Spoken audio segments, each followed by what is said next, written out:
Hello world. So here we are in Deuteronomy chapter 21, and I'm going to start at verse 10. And it says, "When thou goest forth to war against thine enemies, and the Lord thy God hath delivered them into thine hands, and thou hast taken them captive." So the Israelite army has gone out, they've went into battle, and God has given them the victory.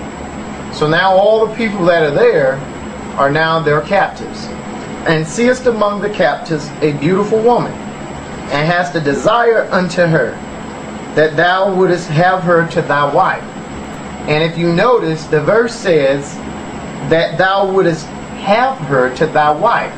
It doesn't say that he lusted after her and he wanted to rape her, he wanted to beat her or harm her. He wanted to make her his wife. And if any of us study history, we realize that through the Bible that there was not a 60-70% divorce rate in the Bible as we have today.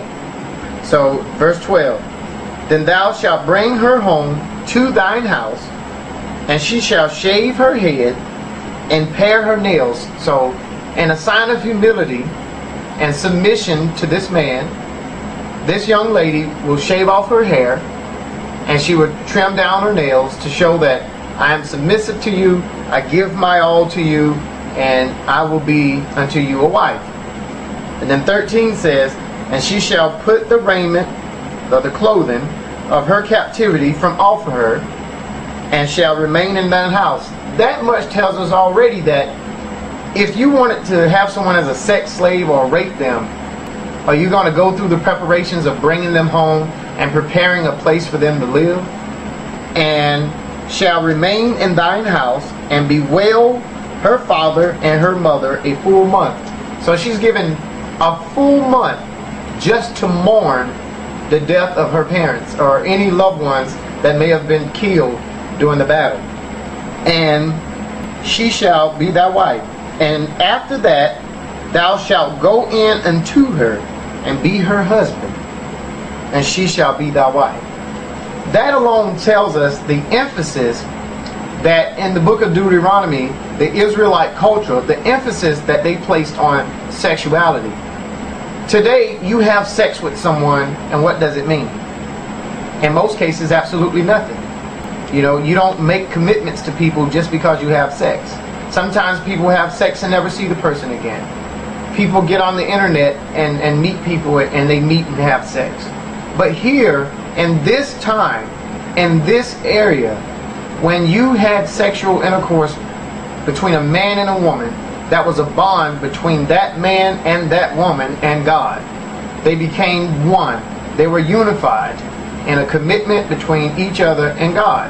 So there's no way, in no circumstance, and anyhow through this text could you constitute that as rape.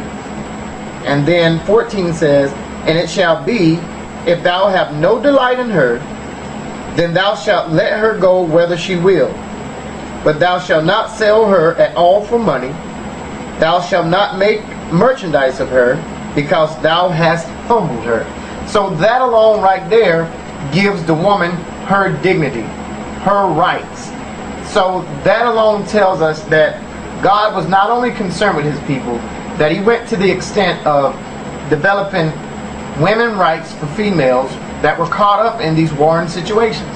So here's a lady that if the man decided he did not want her, that he would let her go.